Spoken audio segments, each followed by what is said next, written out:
him over, Ducal House will wholeheartedly open his doors and let him stay in the Ducal Castle. Sogris goes quiet and glances back at his kid, and after seeing him happy, he just says that he'll do as Dane wishes.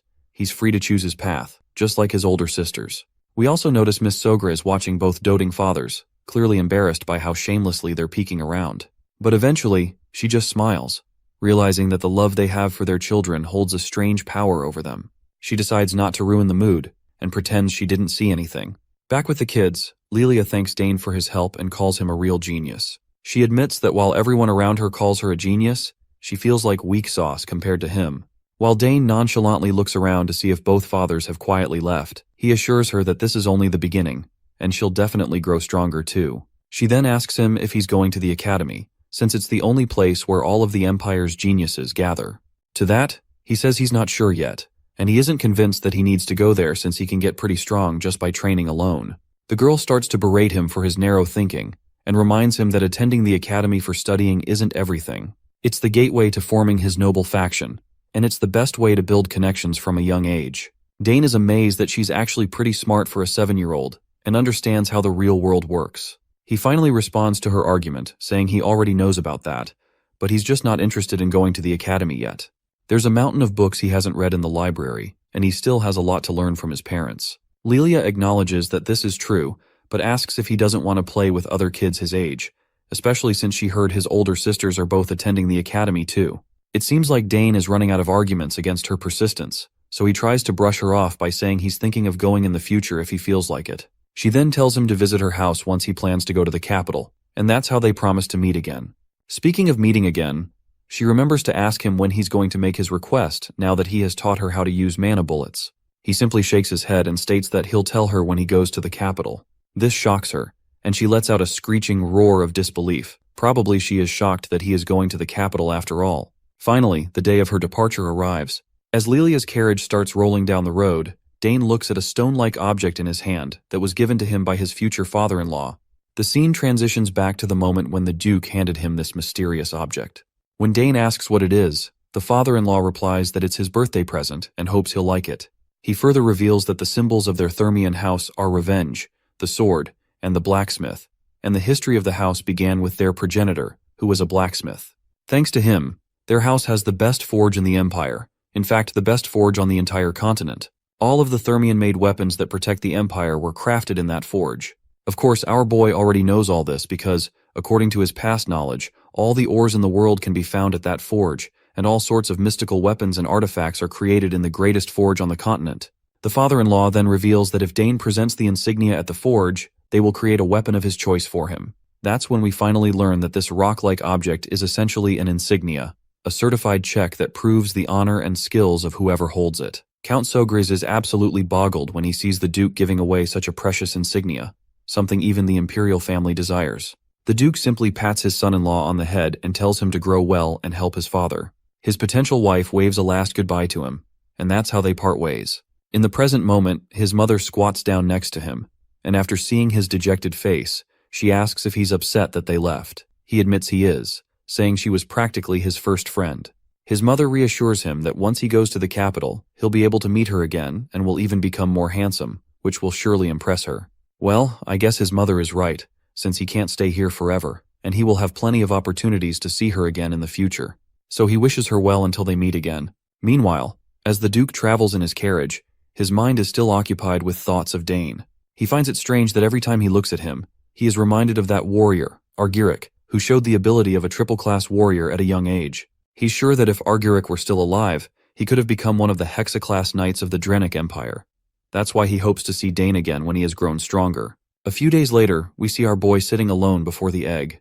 He's been feeding it mana every morning and evening and is now wondering if it's too early for it to hatch. This egg holds a mysterious familiar, and even if someone isn't a summoner, they can instill the egg with their mana and imprint themselves as the master before it hatches, allowing them to control a summon that usually only sticks around temporarily. He knows that the quality of his mana needs to match his familiar, and there are probably many tricky conditions that haven't been fulfilled yet. He's heard that some eggs never hatch because their conditions are never met, so he hopes that's not the case here. Even though he changes the flow and strength of his mana, there's still no reaction. After putting in a lot of effort once again, he puts the egg back, thinking that he's just being greedy by hoping he would succeed in one go. Suddenly, the butler comes out at the gate, asking Dane if he's ready. At that very moment, the egg begins to react and starts making noises. Dane quickly rushes toward the egg, certain he just heard something. The butler also bursts into the room, asking about the noise. Dane tells him to wait a moment while he checks the egg first. However, once again, he finds himself disappointed, realizing he was just excited for nothing, because he can't feel anything different. The butler asks if the egg showed a reaction, to which Dane replies no, saying he probably just imagined it. Once he finally gets into the training hall, he practices his swordsmanship first. After noticing his perfect movements, the butler is quite happy and excited. He claps as he asks since when he learned swordsmanship. Dane just brushes it off, saying he just wanted to swing the sword around a little. The butler showers him with praise, calling him a genius who is even talented with the sword. As he looks at the sword, Dane then reflects on how learning to use a new weapon, like the spear, was fun, but he also wanted to draw a sword. Sadly, he hadn't been able to hold a sword during all that time since his father always watched him so closely. Thankfully, he's glad he hasn't lost his touch with it. The butler quickly dashes off to grab some snacks, and brings back an entire tray of delicacies, telling Dane to munch on something before diving back into his training. Meanwhile, we zoom in on Count Sogris, who's staring out the window, lost in thought. He's been feeling a bit worn out by throwing this banquet every year, but at least he's learned through this banquet that a lot of nobles are paying attention to the South. Most of them are eager to forge a good relationship with him, which is a nice change. Ever since the war wrapped up, the South has been sitting pretty with its great climate and all the luxury that nobles just can't resist. So maybe their interest should have been obvious from the start. Still, even with all this interest, it pales in comparison to the attention Dane is getting. You see, the conflicts with the eldest son of Count Tyron were beyond Sogris's expectations, but Dane handled the situation maturely. He calmly and logically laid everything out in front of the adults, which was super impressive, and he even confidently proved his talent. He can't help but think that his son is just a bit too mature for his age. Sometimes he wishes Dane would act a little more like the other kids and let loose a bit. As the clock ticks closer to the training hour, he knows it's time to head to the training hall. He pulls out the legendary spear, Dragontail, and decides to have Dane swing it around a bit today. But as soon as he steps onto the grounds with the spear in hand, he freezes when he spots Dane swinging his sword instead. Now he's curious about why the sword. His mind thinks back and he's convinced that damn Duke must have said something to him. Otherwise, there's no way Dane would be wielding a sword after all that spear training. He just stands there, watching his son pull off all these cool stunts with the sword. Seriously, Dane looks like he knows what he's doing. The strength he's displaying is something even seasoned sword fighters would have a hard time matching. It makes his father wonder since when did he learn all this. But one thing is for sure, that Dane is definitely talented with a sword too. He finally calls out to his son, asking just when he learned all those impressive moves. Well, it looks like Dane's long-held secret is finally out of the bag, so he decides it's probably best to tell his dad the truth. He admits he didn't actually learn any of it. Hearing this just leaves his father even more perplexed, leaving him wondering if this is yet another hidden talent of his. He starts to think out loud about how Dane already knows spearmanship, magic, assassination, summoning, and now swordsmanship too. He adds that if he were someone else, he wouldn't believe a child could show talent in all these fields. Then he asks Dane if he's curious about the world beyond their walls. Dane looks a bit confused, not really sure what his dad is getting at. The father then tells him that if he wants to explore what's out there, he should go for it. He genuinely believes this country might be too small for his son's vast talent, and if he stays cooped up here, he'll be the one missing out. Dane feels a wave of sadness wash over him as he realizes his father has come to terms with the fact that he can't hold on to him forever. So, he finally says he'd be glad to learn about the world outside. His dad smiles at this and quickly gets to the point, telling him that it's finally time to prepare his son to go out into the real world. He admits it's a bit bittersweet to see his son go, but he knows he has to respect Dane's desires. Then, he presents the spear to him, saying he brought something extra special today. It doesn't take long for Dane to realize what it is, and his dad clears up any lingering doubts by reminding him that this is Dragontail, the spear that reacted to him on his first birthday. He extends his hand, encouraging Dane to take it. The moment Dane picks up the spear, it starts to react, and he can feel an incredible surge of power coursing through the weapon. His dad chuckles, saying it's reacting way stronger than when he was just 1 year old, and honestly, who could blame him for that? He then proudly tells his son that he plans to make him master the spear before he heads out, so he better be ready. He promises Dane that one day, Dragontail will be his, but first, he needs to grow strong enough to wield it with pride. Dane eagerly promises to work hard and honor his father's teachings. Later, back in his room, Dane's mind is buzzing with thoughts about the outside world. He's always been curious about it, even during those long days on the battlefield. As a soldier, All he really knew was war. Setting up camp, cleaning his weapons, eating bland food, and gearing up for the next battle. The only way out was for the war to end, or for him to die in battle, and honestly, it felt like those were his only options. But now, with the chance to live a normal life ahead of him, he can hardly imagine what life outside the battlefield could be like. Still, as Dane, he knows he has to embrace this opportunity. He has no clue how his talents will be used, how the world will accept him, or what he can achieve out there. But for the first time, he has the chance to travel, explore, and accomplish anything he sets his mind to. At first, all he wanted was to stay and enjoy the warmth of this place. But thanks to his dad's question, his thoughts have shifted, and he's finally made up his mind to venture outside, and he's feeling pretty excited about it. Just as he is thinking about this, his mother pops into his room, which leaves him startled for a moment. He asks her when she entered the room, and this crazy assassin lady reminds him that he was so deep in thought that he didn't even hear her knock. I can tell that she is blatantly lying, given she is an assassin and snuck into his room quietly. She then asks if he's really curious about the world outside the country, and he responds positively, saying his dad mentioned it would be a waste of his talent to stay here. After thinking for a moment, he admits he's curious about the outside world too. He then starts to apologize to his mother, but she embraces him, saying there's nothing to apologize for. He reminds her that his sisters aren't here, and he's worried about leaving for the outside world too. The lady reassures him that she's fine with it because she knows just how amazing his talents are. She adds that even if he didn't want to go, the outside world would eventually call to him. She admits it would be wonderful if he could stay longer with his mother, but the world won't let him do that. So she encourages him to go and chase after what he wants to do. He promises that even if he leaves home, he'll return often to tell her everything he sees in the world. The mother thanks him and says it looks like she finally needs to teach him before sending him out into the world, just like his father is about to teach him. As he wonders aloud what kind of teaching she is talking about, the mother excitedly babbles about teaching him everything related to assassination. She goes on and on about all the skills and knowledge she has, and Dane can't help but think this is going to lead to some seriously exhausting days before he even steps outside. All in all, she tells him she'll be teaching him a ton of things, and he assures her he'll do his best to learn. As he looks at her, he can't help but think about how he'll get special lessons from his mother, filled with love. Many years have passed, and the scene then transitions to the southern region of the Altheon Empire, Sogris County, a place known for its warm climate and abundant natural resources. This place has become a cornerstone of the empire, helping them stay strong during the war. Thanks to Count Sogris's magnanimous rule, it's a region filled with peace and warmth. Finally, with the war coming to an end, the few small rebel forces have all been captured, bringing about an era of lasting peace for everyone. On a bright day, people are buzzing with chatter about how young Master Dane visited one of the shops recently. They can't stop talking about how the shopkeeper's eldest daughter literally fainted when she saw him. The ladies gossip among themselves, saying he's becoming more handsome by the day, and they wish they could catch a glimpse of his face at least once. There's even a rumor floating around that he's still single, which gives them a glimmer of hope. But one friend quickly reminds them that he's only 14 and tells her friend to stop drooling over an underage boy. One of the ladies then mentions that there are rumors Dane doesn't seem like a 14-year-old at all. He's already as tall as Count Sogris. Some even say he could easily be mistaken for a 20-year-old. Alright, enough of the gossip, and let's see for ourselves how our boy has grown. For that, we transition to the outskirts of Sogris County, an area infused with ancient magic, known as the Forest of the Last Days. Here, Dane is on a special mission assigned by his mother, Lily Sogris. We catch a glimpse of him holding a spear in one hand, and in the other, some kind of cloth, probably a map or something else. I'm not really sure. Whatever it is, he's already figured out his course. With just 3 hours left before sunset, he knows he needs to get out of the forest before the sun goes down. He begins his journey, jumping through the forest with the agility of a ninja.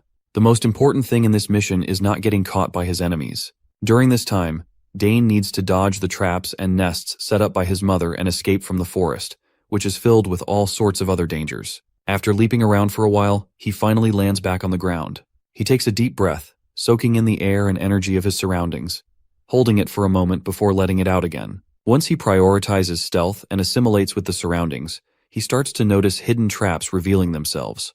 Right now, he spots these thin, nearly transparent strings crisscrossing the area. He knows that all the traps will activate as soon as he touches these strings.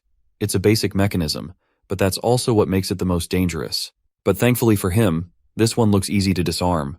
The rat-like monsters quickly pop up in the clearing, and as soon as they see Dane standing there, they don't waste a single moment before lunging at him to attack. It turns out this is a whole pack, and he definitely wasn't expecting them to show up here. What's even more concerning is that the entire pack is charging at him at a pretty scary speed. Before they hit the strings and trigger the traps, he needs to deal with them quickly. But then he hesitates, because touching the trap accidentally could be even more dangerous. Still, there's no time to waste, and he needs to get out of here. He starts dashing away, and as soon as the rats trigger the traps, sharp needles spring from all directions, catching those unfortunate rats that fell for the setup. It seems like luring the rats into the trap was part of his plan all along, and he's relieved they fell for it, saving him the trouble of dealing with them directly. But then he spots one particular rat that is not dead yet. After closing the distance, the monster leaps right at him. Dane continued going toe-to-toe with the remaining Roosevelt beast. He struggled with the vermin's speed as it almost caught up to his own. The overgrown rat hit the brakes and pivoted for another attack. This time, it used its long-range weapon, spitting out a bizarre substance from its mouth. Dane carefully assessed the situation as the substance homed in on him. He did not know what it was, but the substance certainly felt dangerous. He spun his spear and dispelled the attack effectively. The young man gritted his teeth as he knew that he couldn't afford to waste any more time fighting this chunky rat. Defending would only cost him precious time, so it was time to turn the tables and attack. A blue aura started coalescing around his body as he locked in on his target. With a viciously swift chain of moves, Dane displayed his impressive spearman technique. He moved his body freely in the air while flawlessly tracking the enemy's position. It resulted in the Roosevelt's head being sliced in half with a clean cut. Dane did not even bother looking back at the result of his attack. He just bolted out of there and continued his mission. By sundown, he had reached the end point of the trial. He was thoroughly exhausted, huffing and puffing for air as he tried his best not to throw up. At least he had finally escaped the forest and all its horrors. Suddenly, he felt a ferocious presence coming out of the woods and worried that his struggle wasn't done yet. He hurriedly stood up and regretted letting his guard down to rest. Just when he was about to confront the presence, he stopped in his tracks. It was just his mother, Lily. She had intentionally leaked her presence to test how Dane would react, and he passed. Also, his total runtime traversing the forest was 3 hours and 30 minutes, even faster than Lily's record. She had been watching him the whole time. A mother can't just leave her child alone in such a dangerous place after all. Lily knew better than anyone just how talented her son really was. But as a mother, it's a little different. And through this trial that Dane practically aced, Lily could not find a single fault in his survival skills and adaptability. She grabbed Dane's cheeks lovingly and asserted that he might get scouted as an assassin at the rate of his improvement. To commemorate his successful run, Lily took out her prized possession as the Empire's greatest assassin, her dagger. She reckoned that the weapon would fit her son better now. From now on, Dane would own the Nighthorn. Lily gladly passed the legendary weapon to her boy, as she wouldn't be using it anyway. Nighthorn was created from the mysterious ethereal ore, an ore that could take the elements of any object. If he wished, he could use it to store all the poisons in the world. In doing so, he could mix and absorb poison for his own use. Dane sincerely thanked his mother for such a precious inheritance, and swore to treat Nighthorn well. This also marked the end of his assassin training from his mom. Just as they were preparing to head out and go back home, the mother and son duo heard a guttural scream nearby. It seemed to have come from the depths of the forest, so they decided to check it out. We jumped forward to a few days later, inside the walls of the Sogres County Annex Tower. In one of the guest rooms, a man woke up coughing and screaming in horror. He had long, flowing white hair and a beard, and he seemed utterly confused. The mysterious man struggled to catch his breath after waking up from his slumber. He finally looked around the lavish room and wondered where he was. The last thing he remembered was eating a mushroom in that damned forest. The door creaked open, and out came Dane carrying some water. He warned the man not to move too much, as he was still undergoing detoxification. Dane explained that the old man must have mistakenly eaten a poisonous red-nosed mushroom. Fortunately, Dane and Lily had found and saved him in time. The old man recalled seeing those red-nosed mushrooms. He didn't think they would be so deadly. If Dane and Lily had arrived even a little later, the old man would have been a rotting corpse by now. Dane handed the man a cup of water, knowing how parched he must be. The young man carefully observed the strange old head. He saw a belt that had the insignia of the Nixian magic tower in the old man's possession. He was definitely not an ordinary person. If it wasn't for Nighthorn absorbing the poison raging in his body, the old man would have died. Now that the old head had calmed down a little, he asked Dane where they were, and the young man honestly stated that they were in Sogres County's Annex Tower. The old man must have gotten lost in the southern region. He was poisoned by those damned mushrooms and walked all the way south. Dane advised that he should take it easy for now and wait for the Count to come and see him soon. The young man also introduced himself as the youngest son of Count Sogres, Dane Sogres. Old Head lit up with interest as he knew of Arabella Sogres, the genius being eyed by every magic tower in the empire. Dane also explained that they found the old man in the forest in the middle of his training with his mom. The old man almost spat out the water he was drinking after hearing that. That crazy forest gave him hell. Even as an 8-chain mage, he lost his way, and the flow of his mana reversed while casting a spell, wrecking his whole body. The entire forest held ancient mana all over the place, and then there were those undetectable traps scattered throughout the area. The forest belonged to the Sogre's house. Naturally, it would be a dangerous place for anyone who wasn't a member of the family. Also, due to the presence of ancient magic, the flow of mana was different from that of modern mages. It was truly the worst place for a modern mage to be. The old man finally realized that he really would have died if it wasn't for Dane. He also realized that the boy in front of him might be a generational talent if he was already strong enough to freely train in that hellish place. Dane even made the antidote that he urgently needed to escape death. By his looks, this young man seemed to be somewhere in his teens. Despite his young age, he was capable of formulating an antidote that required extensive knowledge and precise production skills. The old man couldn't believe how blessed the Sogre's family was. On top of 2 generational geniuses in the fields of magic and summoning, even the youngest son seemed extraordinarily monstrous. If the continent was still at war, the House Sogres could easily become the most powerful noble house within the Altheon Empire. The old man thanked Dane and admitted that he owed the young man his life. He was a bit startled by the kid's bold response, but asserted that he pays back the debts he incurred. First, he wanted to introduce himself properly. As it turns out, this old man was Sidrain Gauss. Not too long ago, he was the head of the Nixian Magic Tower. Sidrain took pride in his name and stature, inviting Dane to ask for whatever he wanted.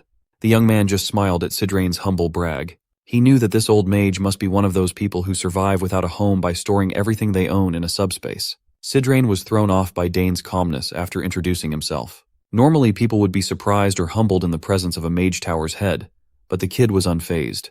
Trying to re-establish his status, he urged Dane to ask for whatever he wanted without holding back. The young man paused for a second, seemingly thinking of his next words. Sidrain smiled with the expectation of being able to flex his reliability. But Dane simply asked for more time to think about his reward. He did not give Sidrain the satisfaction of feeling powerful with his indifferent response until the end. Dane turned to the door and wished the powerful mage a speedy recovery, telling him to rest some more. When the young man finally left the room, Sidrain just sat on the bed, flabbergasted by the nonchalant kid. He was the first person to ever treat Sidrain as if he were just some common magician. Old Sidrain was thinking of taking his leave after staying for a day or two, but that wouldn't be the case now. He had just found an interesting kid in the south, and he wanted to know more about Dane. Dane casually explained to Herman who Sidrain was, and the attendant excitedly explained that 8-chain mages are at the top of the food chain, the elite of the elite. That meant that an influential figure was currently indebted to Dane. You see, magic towers function as independent territories on this continent, more like sovereign nations. That meant Sidrain was an immensely influential person. Still, it's a mystery why the head of a magic tower was wandering the forest in the first place. But that was no ordinary forest. Mages consider it a forbidden area, dubbing it the Forest of the Last Days. Just from the name alone, it's evident that it's not the type of place ordinary people should take on. Dane looked at the sword in his hand and tasked Herman with getting him a new one. The ones he had been using had become too lightweight and short for his body. Luckily, they had a whole array of weapons from the spoils of war the Count brought back. Tomorrow, Dane could start training with a proper longsword. For now, he would just use the lightweight blade to wrap up his training. Come to think of it, he had the crest that Duke Thermion gave him too. A free coupon to forge whatever weapon he wanted. It had been 7 years since that day. Looking back, Dane remembers those days fondly. If he happened to venture into the capital, his first stop would definitely be the Duke's territory. After practice, Dane ran into his father outside the training hall. Dane thought his dad had matters to take care of outside the castle, but surprisingly, he returned earlier. Things wrapped up outside earlier than expected, and the Count had to hurry home to meet the head of the Magic Tower recovering in one of their guest rooms. He was hoping that Sidrain Gauss could help Arabella. She was going to need a good master after all.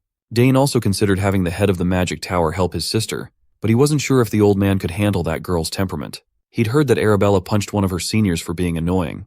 In any case, Count Sogres praised his son for doing the right thing and saving another's life. Sure, he just did what had to be done, but he still went out of his way to do something that not just anyone can do. Dane had really grown up to be an amazing young man. As the years go by, it's getting more and more difficult for Count Sogres to even catch a glimpse of his daughter's faces. Arabella had finished her extended semester and was now choosing a magic tower to join, while Claire had been appointed as an assistant professor. It's the cost of having extraordinary children. Sure, Claire and Arabella were outstanding in their own right, but the Count also had high expectations for his only son. He often wonders how the world would handle a man of so many talents. The Count had been looking forward to the day when his rival, Bout Thermion, would see how Dane had progressed. It had been years since he was reincarnated as the son of the Sogre's house, but the thought of crossing blades with Duke Thermion still fills him with determination. In any case, he also wonders how Layla is faring in the capital. Her last letter came maybe a year ago. Dane's looking forward to seeing what she's up to when he swings by the capital. A few days later, Sidrain complained about going stir-crazy from staying in the guest room. He still hadn't fully recovered yet. The doctor advised him not to venture too far out and forbade him from using magic. His magic reflux had not been purified yet, and the poison that seeped into his body had yet to be fully nullified. He would have to rest and recover for a bit longer. Sidrain didn't have much of a choice. It had been a while since he was unable to use magic, so this situation would be a change of pace. But he couldn't stand being cooped up in the room all day. So, he went out of the room even though he didn't know his way around the annex. The doctor worries that the old man might stir up trouble, and he'll be the one suffering. In the few days that Sidrain had stayed in the guest room, the housekeepers started spreading rumors about the old bat. They say that mages are either geniuses or nutcases. Some of the maids had seen Sidrain go up and down every single floor of the annex dozens of times, and now he was just looking at the flowers in the garden for hours on end. The maids heard that the old man was supposed to be an incredibly powerful mage, but all they'd seen was a crazy old nutcase. They worry for their Lady Arabella. Sidrain had been completely enamored by the beautifully crafted garden of the estate. He would never have guessed that they were arranged to possess such extraordinary magic. Dane came up to the old man. He had looked everywhere, only to find Sidrain in the garden. Sidrain wasn't too keen on being confined in a foreign place until his full recovery, but everyone just wanted what was best for him. In any case, the area was certainly a fine place to rest and recover. He could see why so many nobles come south once the vacation season starts. Dane loved the south, so it's a shame that he would have to leave soon. Curious, Sidrain asked the young man where he was going. Dane casually answered that he'd be heading to the capital soon. Sidrain assumed that the kid must be going to the academy.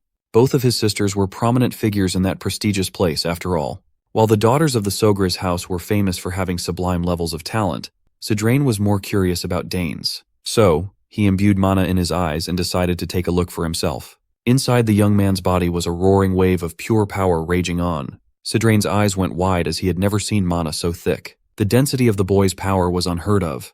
If geniuses in his age group could be considered a stream, then Dane was a raging rapid clearing everything that stood in his way. Normally, the sheer amount of magic in such a young body would be so unstable that it would be on the constant brink of bursting out. But that was not the case here. Dane finally called out the old man for assessing his magic without permission. He called it rude. Sidrain awkwardly stopped his prodding and praised the young man for noticing. He apologized and admitted that he might have been thoughtless. Inside, Sidrain was still trying to make sense of how Dane could contain such wild power inside him. In his years of being an archmage, the young man was a unique case. Confused by the old man's reaction to what he saw, Dane wondered what was up. Sidrain was so focused on the quantity and density of Dane's mana that he only realized now that the kid didn't have a magic circle. With his raging mana, a magic circle should be easy to form. The old man's face twisted in horror when he realized what travesty must have happened to the young man. Sidrain peered into Dane's heart and saw 2 mana cores. Of course, it was an unbelievable feat to develop 2 mana cores at his young age, but the old mage looked furious that he went that route. He reckoned that possessing such a crazy density of mana and using it to just wield a spear was lunacy. Sidrain believed that Dane using his mana to form cores instead of circles was blasphemy. The young man practically turned his back on the greatest talent that the archmage had ever seen. Confused by the old man's rant, he asked if he could just use both mana cores and magic circles. That only served to infuriate the old fart even further. He held his head in frustration at the wasted potential. He doesn't even know where to start explaining the gravity of the hole that Dane dug for himself. Sidrain asked the young man if he knew the reason why the lifespan of magic swordsmen was so short. It's because they possess both mana cores and circles simultaneously. However, those 2 concepts constantly interfere with one another.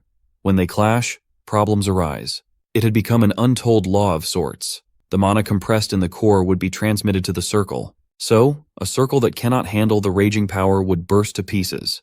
Dane had a basic grasp of the concept himself, but he didn't know that it could be that bad. Sidrain had become grumpy seeing the best talent in the world squandered to train with a spear. Dane worriedly asked if it would really be impossible for him to pursue magic without a circle. Sidrain explained that while not impossible, refining mana without a circle to use spells that require purified magic would be theoretically improbable. Also, many have tried going down that theoretical path, but all attempts that Sidrain had personally seen have ended in failure. Nevertheless, this did not discourage Dane from giving this path a shot. Although he hadn't properly tried it before, he just felt like he could cast spells without the refinement of a magic circle. Sidrain thought the boy was going mad. So, Dane did not waste any time and started utilizing what he already knew to rearrange a magic code he was familiar with.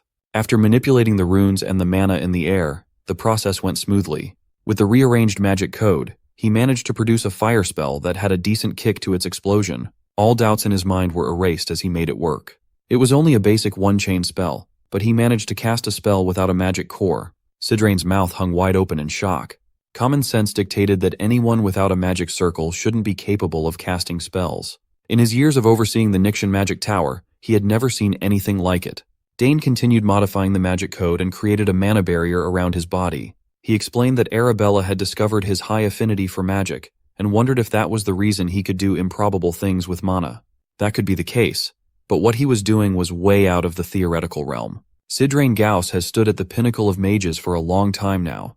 This was his first time feeling what the commoners felt in the face of the elites and their otherworldly capabilities. He's witnessing a real world-shattering innate talent. Meanwhile, Dane was just amused that he managed to make the spells work.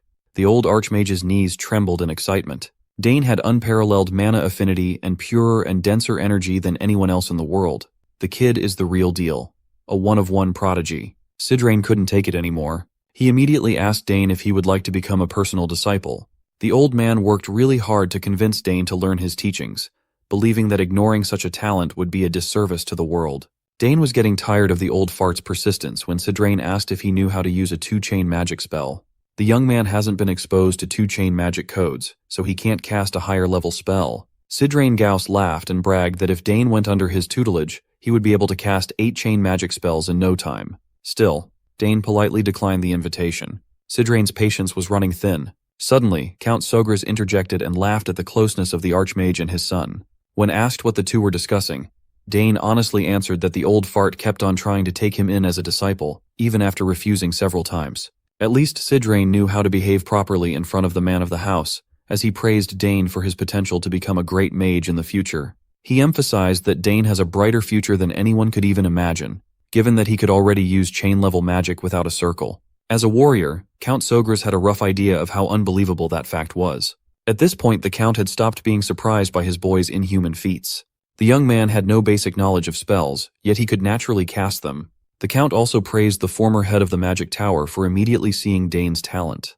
But even though the word talent wouldn't suffice, Dane is a genius who could actually succeed in becoming an unparalleled magic swordsman. Hearing that phrase, Count Arkan imagined his son denouncing the spear and taking up the sword.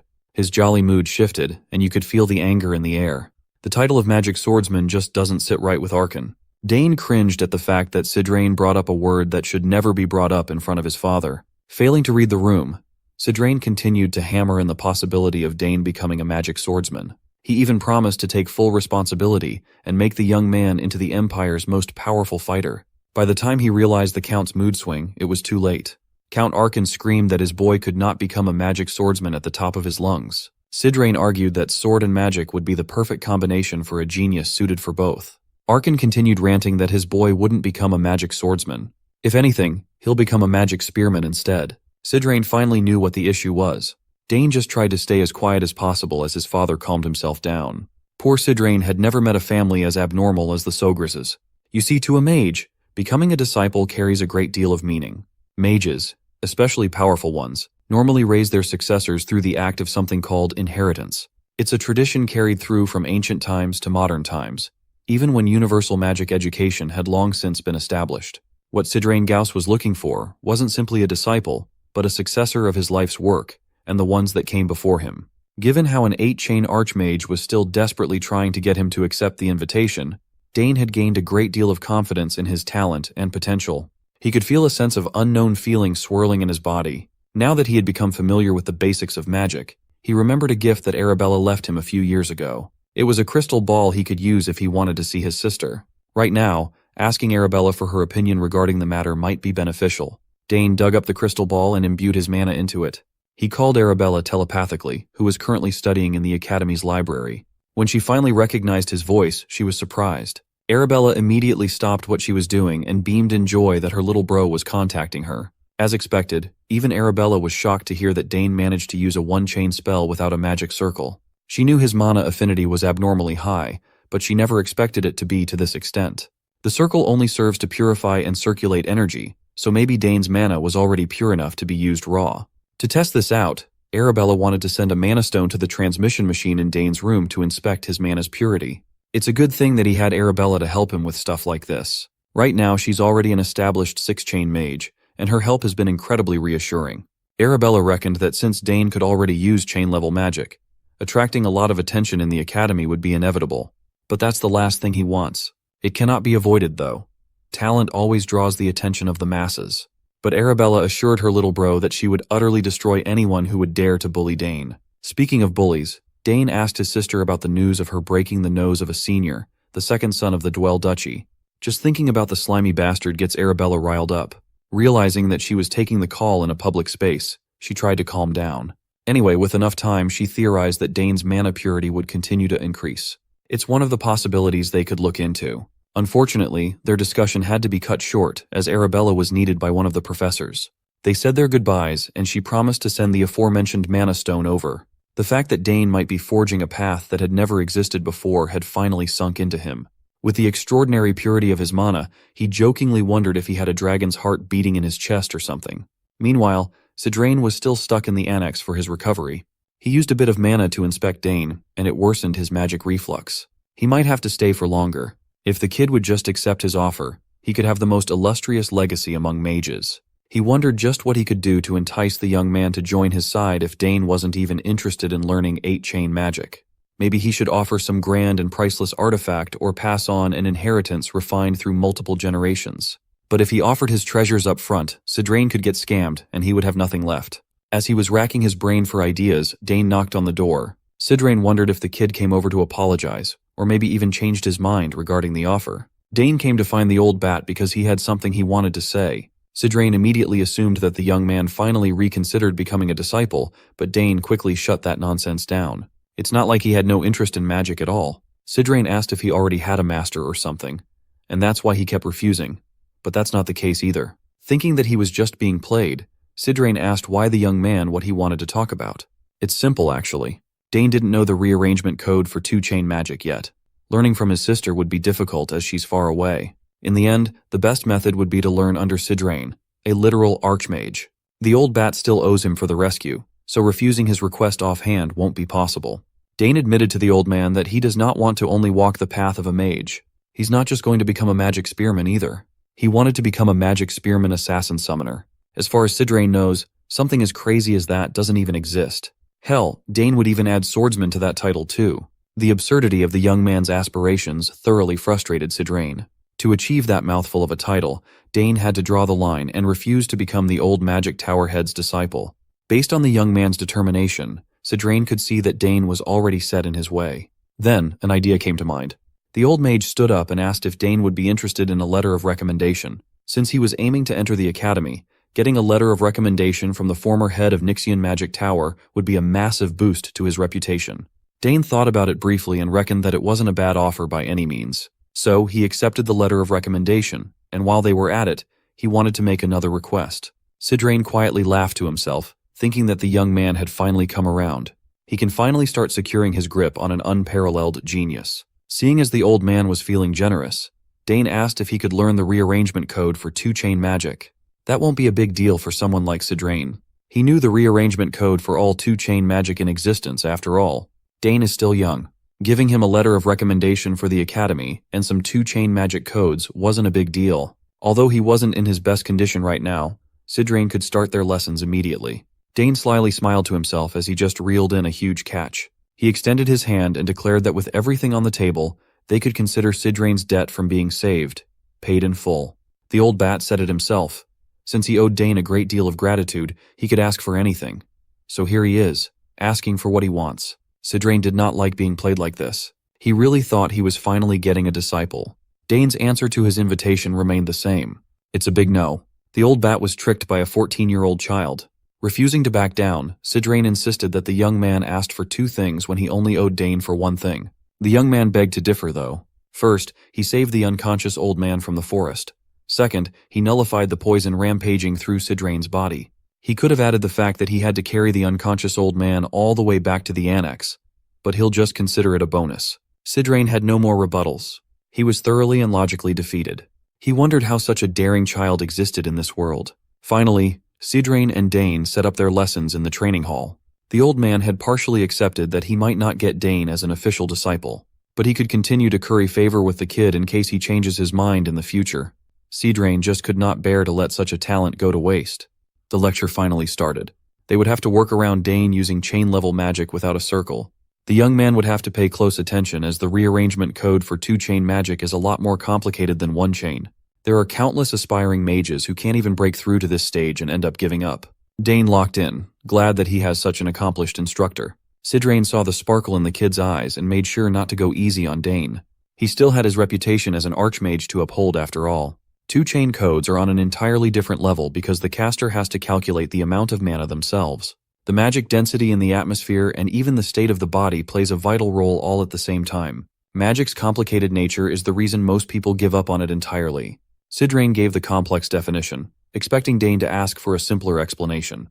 When he asked the young man if he needed any clarifications, Dane just smiled and let him continue. To Dane, learning not only the rearrangement of magic codes but also information he had no idea about was eye-opening. To make sure that he really got the principle, Sidrain asked him to discuss the rearrangement laws of magic. According to the young man's notes, the first law was coexistence. Magic power can exist in the physical world and with other sources of mana. Through coexistence, mages use their own power and the magic power in their environment to activate their magic.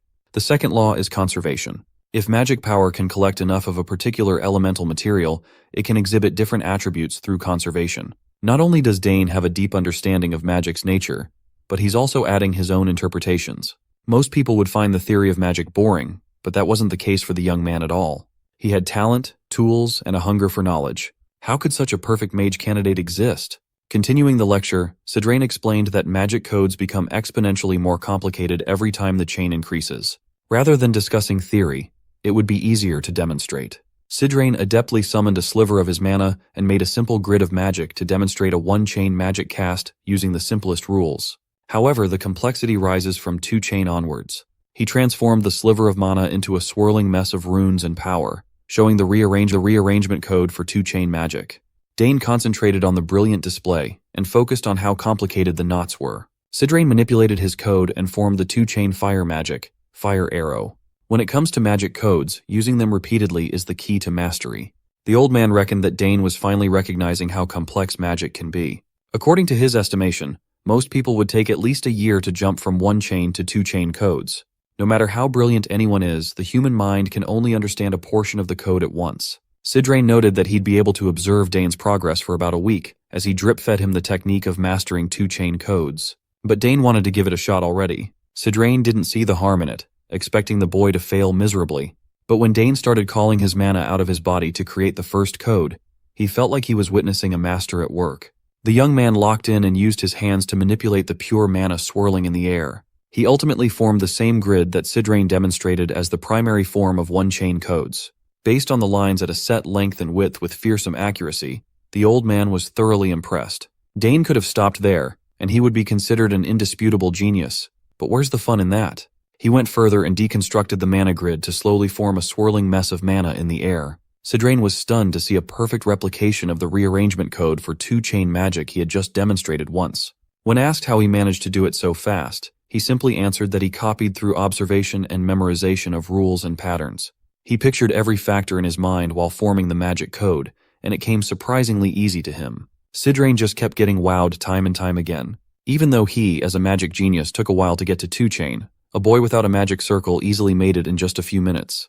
As if he was trying to give the old man a heart attack, Dane declared that he would try to use the Fire Arrow spell as well. He made the mana and runes move around his body at impeccable speeds. Finally, he managed to rearrange the code in perfect order to manifest multiple fire arrows. Sidrain looked at the perfectly crafted fire arrows, refusing to believe what he was seeing. Seeing what this boy was capable of was making the old man spiral into an existential crisis. If only he had Dane's talent growing up, he would have long since attained his dream of 9-chain. Dane freely controlled the fire arrows, making them fly all over the training hall as the old archmage tried to compose himself. Even Dane was surprised that everything came naturally to him in one go. One thing was certain. The world would flip out when they saw a mage without a circle performing magic miracles. Sidrain knew that Dane's talent would need to be hidden before all sorts of people tried to approach him with impure intentions. Also, he was still not giving up on making the kid his disciple. Since Dane picked up the first code so easily, they could just keep going and learn even more codes. Sidrain reckoned that he might have to be careful about what he included in Dane's letter of recommendation to the academy. At the end of the day, Dane lay in his bed, reflecting on his magic lesson. He resolved himself to properly learn both theory and practice. Thinking about his past life, he had been forced into a life where he did not even have the option to learn magic. In the circumstances where he didn't even know when he would die in battle, trying to make time to learn magic was a luxury he could not afford. He had his hands full with swinging the sword and trying to survive while doing so. Up until a certain point, magic prioritized theoretical learning over practical spellcasting. In this life, he had the time, resources, and talent to look forward to learning a lot more things. Dane could combine the theory he learned from Arabella and the talent he was born with, and now, he could even show explosive growth if given simple guidance. Since he was being taught by a former tower master, he found himself looking forward to what kind of magic he would learn in the following days. Half a month later, Dane came to his father with a request to make something called a magic reagent. Since they didn't have the materials, he would need to go out of the territory. His father was a little startled by his son's progress. Sidrain backed Dane up, assuring Count Sogres that Dane was ready for a reagent now that he had mastered 4 rearrangement codes already. Usually, for geniuses, it should take a month to learn one code. Count Sogres also understood that magic reagents were hard to come by. Dane only learned about them while reading books in the family's magic library. Sidrain had long since accepted that the kid was just built different. He was even elated that Dane was interested in something as boring as magic reagents. Finally, the Count agreed to the plan, believing that this would be a great experience for his son. Since he was going outside, Dane would be able to see their territory for himself, too. He smiled and thanked his father for trusting him to venture out. Dane set off on a short journey to the outer regions of Sogres territory. Alongside him were Sidrain and Herman. Even on the outskirts, the people of Sogres County still looked at and talked about him with veneration. Dane returned their welcoming sentiments with kindness and a smile. Through this journey, Sidrain gauged that Count Sogres must be a kind lord to his subjects based on how happy the people were. The South really does have a lot to offer. They have delicious snacks, great weather, and good people too. It's a sight that's extremely rare to see in the capital. That's why Dane loved this territory so much. Their small caravan had been traveling around the outskirts for a while, trying to reach the magic supply shop. Dane had never been to the shop before, so he called on Herman to lead the way. The three sped up and quickly reached their destination. The shopkeeper of the magic shop was shocked to see the famous young master Dane enter her humble business. She complimented him on his silver hair and stunning emerald eyes, and Dane thanked her. Not many people from the fiefs come to her shop to buy magic supplies lately. Fortunately, she's been getting by thanks to a lot of foreigners interested in magic. The shopkeeper also recognized Sidrain, the former lord of the magic tower, and expressed how grateful she was to have him in her shop. The old man was in a good mood now that someone finally recognized him. She invited the duo to browse her wares freely and told them to call her if they needed help with anything. Since it was Dane's first time in a magic shop, Sidrain urged him to look around as much as he wanted while the old man talked to the shopkeeper. With a cursory glance, Dane could already see a lot of cool stuff on display. They had potions, gems, charms, and everything magical, though he found it a little strange that he was feeling some sort of déjà vu. Moreover, he discovered that touching the wares showed him their magic reaction. He just chalked it up to his high affinity and continued browsing. Suddenly, a faint ringing sound echoed in his ears, seemingly demanding his attention. He could feel a particularly strong reaction from one side of the shop. Just as he approached that section, the owner informed him that everything on that side was just decorative items. Sidrain called Dane over to take a look at some potion ingredients together. The old man had already picked a few raw materials, such as moonroot, which could be used in at least 50 different potions. The owner assured them that her ingredients were personally processed to the highest quality. Meanwhile, Dane was too mystified by the strange ringing. As he walked deeper into the pile of decorations, he felt a strange power calling to him. He turned to see a piece of stone that was emitting pure mana. It must also have been the source of the ringing. Dane hurriedly approached the stone as though his body was moving on its own. Herman, seeing his young master behaving oddly, ran over with concern. To him, his young master was simply staring at a plain rock stuck in the wall as decoration. Dane wasn't entirely sure what was happening, but the stone was undoubtedly calling to him. He took it out of the wall and held it in his hands. As he suspected, imbuing the stone with more magic made the reaction even stronger. There was a possibility the object was uniquely reacting to his magic. Meanwhile, old Sidrain was still picking up raw ingredients left and right. Dane went over and asked the store owner what the story was behind the stone he had just plucked out of the wall. As the owner had said earlier, it was just decoration. But what kind of decoration has a magic reaction that is stronger than anything else in the shop? Sidrain asked if the owner had been cheated with the rock or something, and she admitted that a few years back, a peddler gave her a big package as payment. When she excitedly opened it, she found the plain stone inside. She held on to hope and had a mage appraise the stone, but it was confirmed to be just an ordinary rock. Based on Dane's interaction with the object, it was clearly not a normal rock. The owner urged the young master to focus on her other products and a few special magical artifacts instead of wasting his time on a rock. She tried to sell him a lot of valuable magical artifacts of all kinds, but Dane was still transfixed by the strange stone in his hand. It was the only thing he wanted. She showed him a name scroll card that automatically reads and stores all kinds of information to be cataloged. In the end, Dane bought the scroll card and the useless stone. He was sure this wasn't an object he could just leave behind. Even Sidrain was confused about what was going on in the young man's mind. On the ride back, the old bat curiously asked if Dane had an interest in decorative art, or if he really believed there was something special about the stone. When he explained that the slab was reacting to his magic, Sidrain kept an open mind. Although he didn't see anything special, his curiosity was definitely piqued. Since there were too many people on the streets, the small caravan hurried back to the castle. Sidrain set up an invaluable experimentation tool to help Dane figure out what the stone really was. He was confident he could appraise the stone accurately. Still, a mage had already appraised it and found nothing remarkable. Sidrain arrogantly declared that no mage appraiser was better than his tool. He had put all his funds into this state-of-the-art device for appraisals. He was confident it could analyze anything placed on top of it. Both of them were pretty eager to see what was up with the seemingly ordinary slab of stone. Sidrain placed the object on the platform and tasked Dane with imbuing his magic into the slab to stimulate a reaction. When Dane did just that, the stone immediately began radiating a richly dense amount of magic power. It lit up in the middle of the appraisal tool, its radiance swirling and forming something complex. Sidrain carefully monitored the explosion of light, keeping his eyes on the stone slab. Seeing his tool manage to bring out the mystery inside the stone, Sidrain could finally hold his head up high again after being humbled by the kid so many times. The mana coming from the slab danced around the room, forming runes in the air. Dane immediately understood what they were looking at, as he had been learning about these things with Sidrain for weeks now. Inside the stone was a magic code, but the old bat declared it wasn't just any ordinary code. It was amazing. Floating around them was a code whose structure, arrangement, and intricacies had never been seen before. It could be as complex as a 6-chain or even 7-chain code. So, the magic stone had a hidden code inside, and Dane's magic seemed to hold the key to unlocking it. The stone only responded to his mana. Sure, they had managed to bring the code out, but decoding what it was and why it only reacted to Dane's magic was an entirely different challenge. Even Sidrain, who was well versed in the magical arts, was unfamiliar with this particular type of magic. Yet his pride as a mage made him determined to crack the code. If he could succeed, they might uncover what made Dane's magic so unique. While Dane and Sidrain were working hard to decode the magic in the Sogre's training ground, Arabella was busy doing her own research back in her personal academy laboratory. Her lab was filled with neatly arranged books and artifacts from her various studies.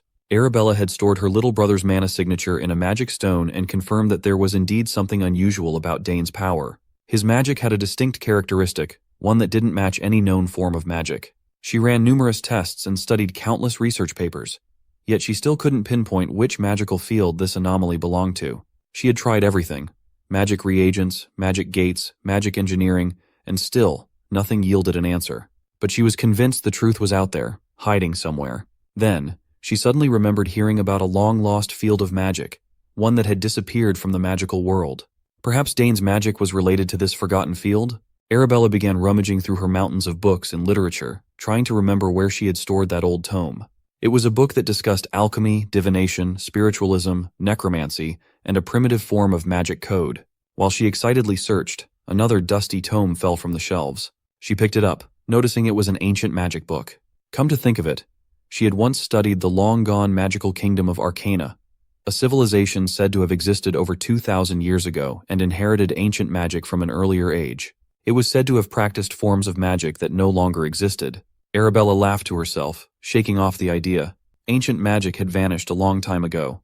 There was no way Dane's magic could be connected to such a relic of the past. But at this point, she had nothing to lose, so she decided to try something unconventional. She placed the magic crystal containing Dane's mana into her magical typewriter and referenced the ancient magic book. After a few moments of concentration, Arabella opened her eyes in shock. The crystal was reacting. She quickly wrote down the mana's properties, her mind racing as she wondered if Dane's magic could be linked to alchemy, divination, or something entirely different. Arabella would be fine with any result, as long as it didn't lead her brother toward necromancy. When she finished analyzing the findings, she felt as though she had been struck by lightning. All she could say was, "What in the world are these findings?"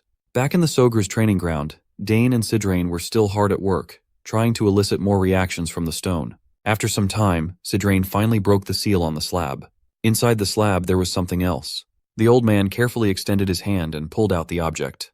It was a simple accessory, a silver bracelet emitting dense magic power. To the untrained eye, it looked like any ordinary bracelet you could find in a marketplace.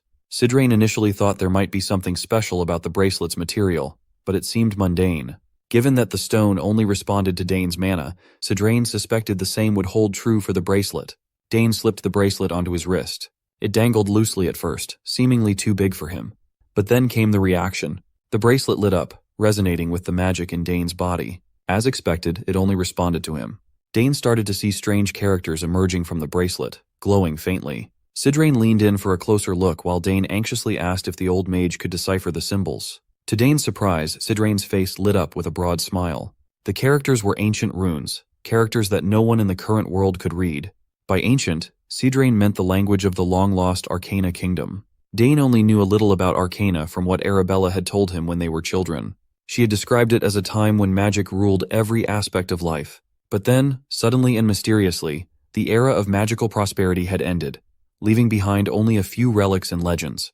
And now, this strange line of magic code, sealed inside a stone, had been added to the ancient puzzle. Sidrain knew that Dane's magic was special, but he never imagined it would be linked to the ancient Arcana kingdom. This revelation intensified Sidrain's desire to have Dane as his apprentice. After all, the Forest of the Last Days, which had defeated even Sidrain, was rumored to be imbued with remnants of Arcana's disruptive magic. Dane's connection to this ancient power now made sense. Unfortunately, all they had at the moment were those few lines of indecipherable runes. Sidrain urged Dane to take his time and dig deeper into this mystery, but warned him to keep it a secret for now. Suddenly, their moment of quiet study was shattered.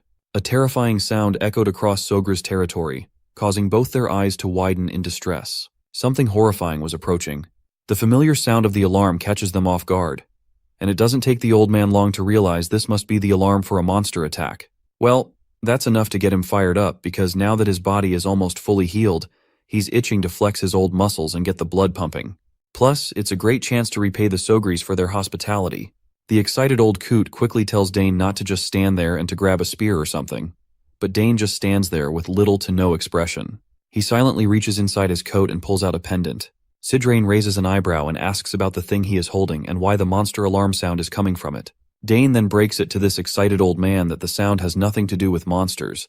It actually means his eldest sister is trying to contact him. The old man's excitement deflates like a balloon as the realization sinks in, and he grumbles at Dane for not mentioning it sooner. Dane just laughs awkwardly, reminding the old man that it goes without saying there's no reason for monsters to be in this area. With that cleared up, Dane decides to respond to his sister's call while the old man stands there with a disappointed look on his face. As Dane connects, his sister immediately asks why he took so long to respond. He simply apologizes and asks her about the reason behind her call. She starts to spill some juicy details about his magic code, but quickly cuts herself off, asking if there's someone next to him.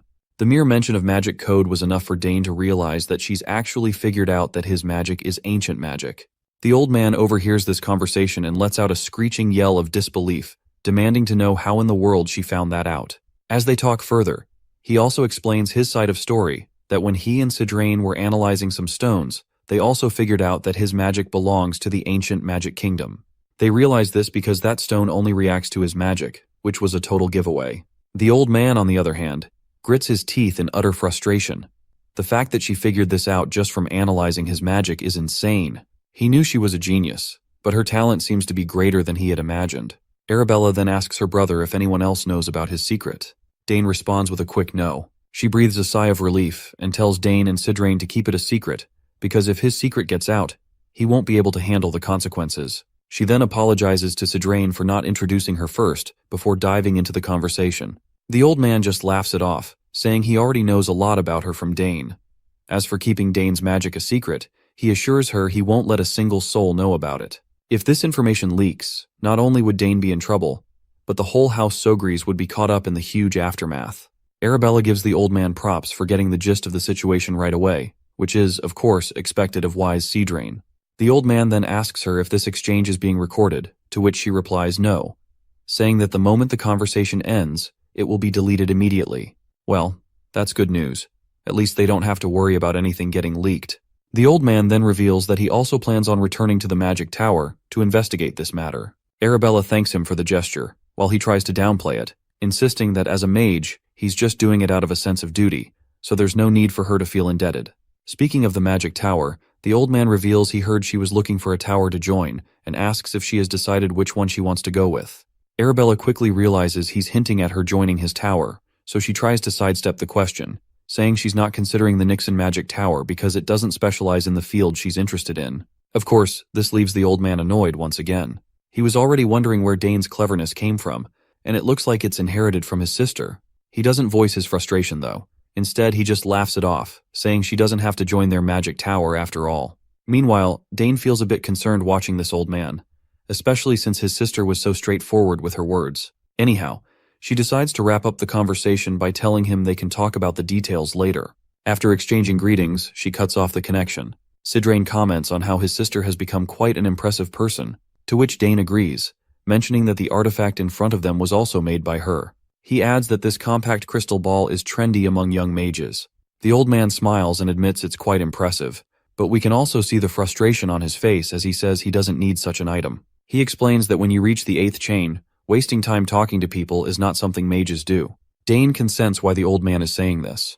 The fact that this old coot doesn't want a trendy item like that only hints at the fact that he doesn't have any friends. Later, Dane spills everything to his parents about the ancient magic, and his mother looks quite concerned to hear this. But his father reassures them that if anyone targets Dane, they'll make them pay. His mother agrees, saying she won't hold back when it comes to the safety of her son. Once again, Dane feels a bit uncomfortable with their intense protective instincts, but he has to admit there's nothing safer than being looked after by the two of them. Sogries then states that if what Dane said is true, does that mean their lineage holds latent ancient magic? His wife acknowledges this and also wants to know if any of their ancestors had it. She decides to check on her side of the family first. The matter is quite intriguing, and Dane can't help but wonder what could be unearthed if both sides of the family dug into this. Though it's not really important to him, it still makes him curious. Anyhow, his mother reminds him that he's already surpassed his limits in many ways. If he continues to stay here, it might hinder his growth, so he should consider slowly making his way to the capital.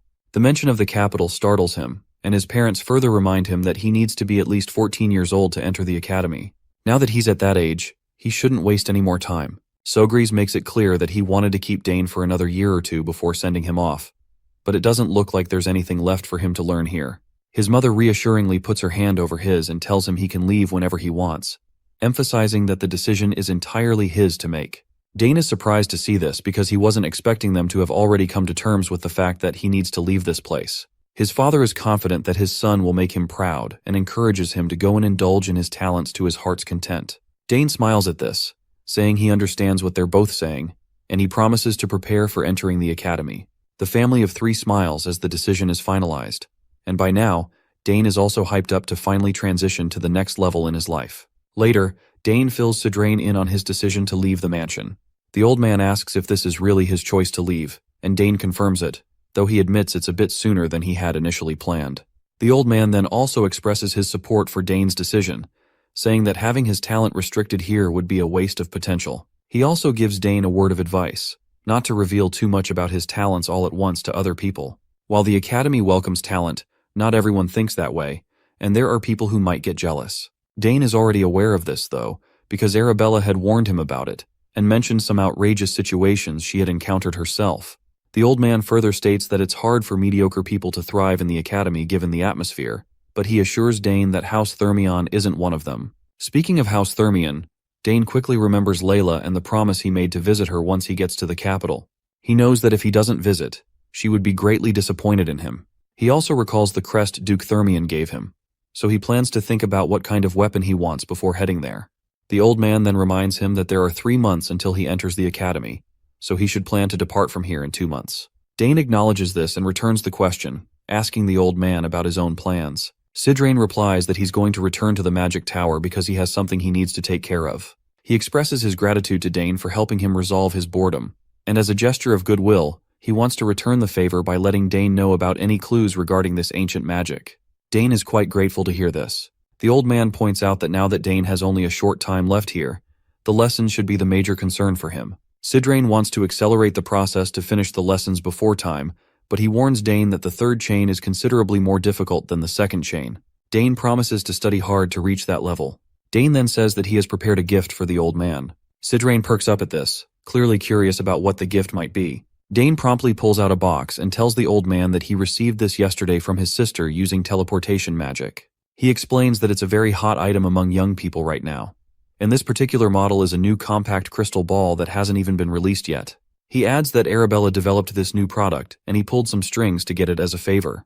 The old man quickly picks up the stone, and he looks absolutely excited to have it for himself. He compliments how pretty the stone looks. Although he claims he doesn't need something like this, he still says he will graciously accept the gift Dane has prepared. No matter how much the old man denies it, the look on his face makes it clear that he's totally thrilled to have this product for himself. Dane then spends his time explaining to the old man how to use the crystal, just like any teenager would teach their grandma. As night descends and he gets back into his room, he reflects on how he has a lot to do in the little 2 months he has left. He reveals to us that his main interest lies in summoning, so he decides to make it his goal to officially take classes in summoning, get issued a summoning sign, and have a chance to take the qualification exam. Since Claire is an assistant professor, he's hopeful he might see her often when he's attending classes. Speaking of summoning, he remembers that he nearly forgot to imbue magic into his familiar, so he promptly grabs the egg and transfers some of his magic into it. You see, for 7 years straight, Dane has diligently imbued magic into the egg every morning and night, but there's still no response. However, since the magic he's imbuing isn't going anywhere else and is being absorbed by the familiar, he's sure that the egg will hatch someday. The next scene transitions to the academy, where students are chatting about the enrollment exams, which come in the form of 2 tests. One is a common exam, while the second is a specialization exam. The common exam is a type of prep exam focused on insights into the Empire's culture, history, and more, but Dane should have no problem with it. Arabella fills her brother in on the details through the crystal and reassures him that doing well on this exam is important since it'll reflect on his admission score. After that, there's the specialization exam. As the name suggests, you have to pick a major and take a test, and the content is up to the professor.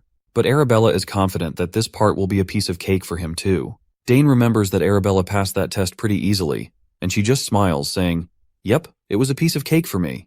She then reveals that once he picks a major, he can't change it, so he has to choose carefully from the start. She mentions that she would really appreciate him if he chose magic. As Dane swings his sword on the training grounds, he can't help but crack an awkward smile at how she still hasn't given up on trying to persuade him to join the magic program. To brush her off, he tells her that he'll think about it. Then he asks if there's really no other way to change his major after enrolling, like she mentioned. Arabella explains that's usually how it works. The only real option is to graduate and then come back, though he can still take classes from other majors. But once he's in his 3rd year, they usually don't allow non-majors to take upper-level classes for a different major.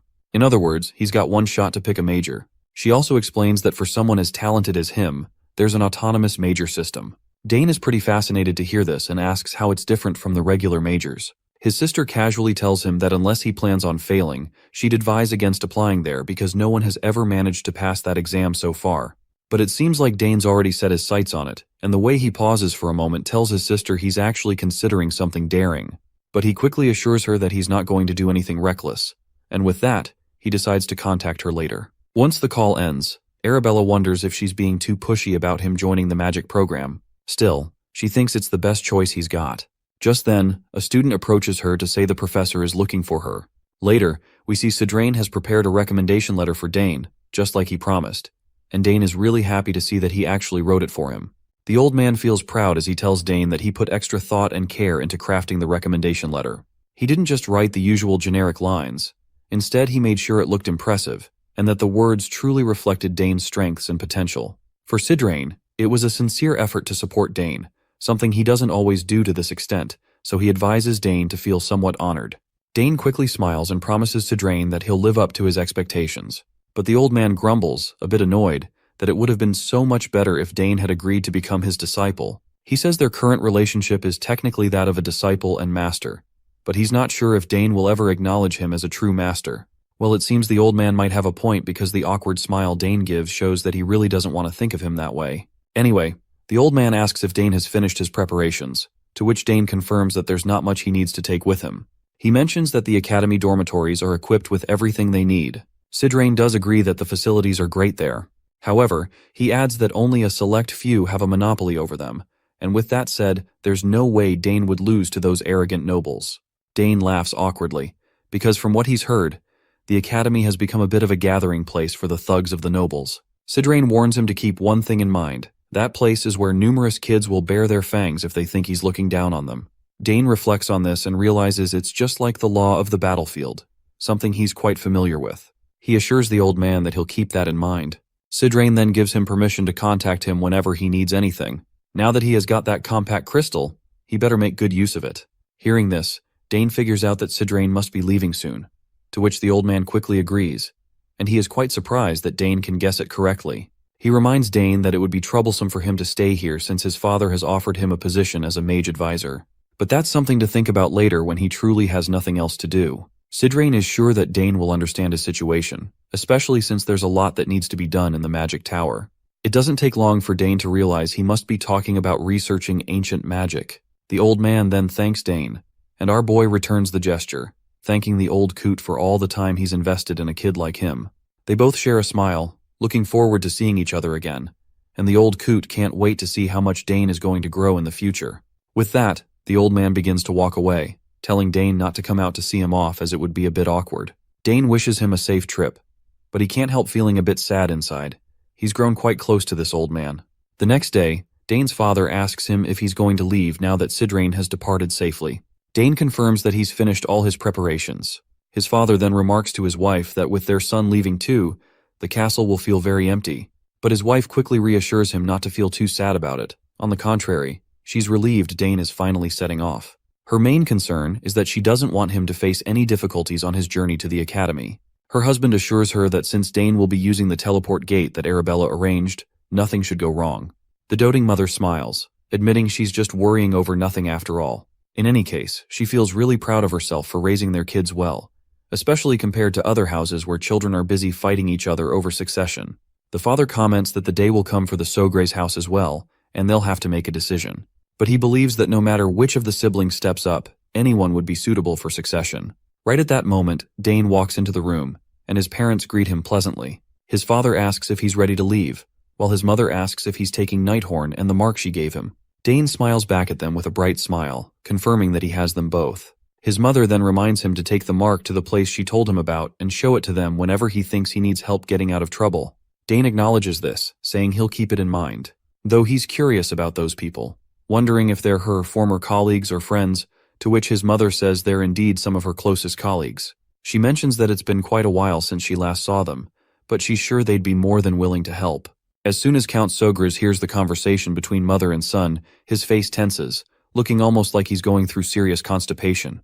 He's worried that if Dane follows his mother's advice, he might end up on the path of a full-fledged assassin. So he quickly speaks up, telling his son to find Duke Thermion as soon as he arrives in the capital. The Duke will help him until he enters the academy. At this, Dane's doting mother begins to shed tears, sorrowful to see how her son has grown up and is now leaving. Her husband gently reminds her that there's no need for tears and suggests she send him off with smiles and good wishes instead. Meanwhile, Dane steals his courage. Even though he'd planned to leave, he'd always felt a bit reluctant. But now it's finally time to set off. Herman then escorts him to the teleportation gate, while his father watches from a window. We also see a shady figure working under the Count Sogre's command. The Count tells his man, Gilad, to tail Dane as carefully as possible and make sure he reaches the teleport gate safely. Gilad acknowledges the order and gets moving. Meanwhile, in another room of the castle, Dane's doting mother has also summoned her familiar, known as Shadow. As expected, she gives him the same command as Sogres gave to his man, which is to ensure that Dane teleports safely. Shadow takes the order and immediately sets off. Once Dane arrives at the portal site, Herman is shocked to see the massive machine for the first time, and it's huge. Dane also acknowledges how truly magnificent it is. The butler comments on how Lady Arabella seems like an amazing person, to which Dane agrees, saying he can see why it took her a whole year to build this. Excitedly, the butler asks if just stepping onto the platform will activate the teleportation. Dane confirms this with a yes. He marvels at how much effort she must have poured into it because teleportation magic isn't like other kinds. It requires precise arrangement of codes, and the magic has to be continuously imbued while the code is rearranged before casting can finally become possible. The gate that Arabella installed is a perfect device where all the teleportation conditions have been met. Herman then wishes him good luck and tells him to take care of himself. Dane reciprocates the gesture and starts walking toward the portal. As soon as he steps inside, he decides to pour magic into the gate to activate it, just as his sister suggested. Once he does this, the gate opens up, and an arcane blue energy engulfs him. As the teleportation takes place, the scene transitions to a bustling street where everyone is going about their lives. In the middle of it all, we see our boy on his horse. A big smile spreads across his face as he realizes this is the entrance to the capital city, Artenia. As he makes his way through the crowd, an unfamiliar voice calls out to him, stating that he's been waiting for him. The man before him appears to be a knight, and he promptly introduces himself as Luik Asmar, captain of the First Corps of Knights for House Thermion. Seeing the captain of the Knights personally come out to greet him is a bit overwhelming for Dane. He never expected this to happen. The knight states that he and his entourage will escort Dane from this point onward. At that moment, he turns his head around and orders his knights to secure the route, and the soldiers acknowledge the orders without a shred of doubt. As they walk, Dane is glad to be in Luik Asmar's care, and the knight feels honored to escort him. Dane starts to feel a strange sensation in his chest. He never thought he would enter the heart of the very Atheon Empire he had hated so much. And here he is as the most promising person to boot. As they move deeper into the town, Dane hears peddlers trying to sell their goods, and he's quite surprised to see that this place actually has everything. He hadn't expected the capital to be this bustling. The knight then reveals that they are finally walking through House Thermion's estate. This perks Dane up, and as he looks ahead, he's absolutely boggled by the magnificence of the place. However, he can't shake the feeling that something is off, as if someone is watching him, making him wonder if he's imagining things. As Dane approaches the entrance, the household servants warmly welcome him inside, leaving him completely astonished. They stand in a flawless lineup, their etiquette and adherence to their roles perfect and natural. Quite a stark contrast to what he's used to in the southern region. Once Dane finally comes face to face with Duke Thermion, he promptly greets the head of the house and plops down on the ground to pay his respects.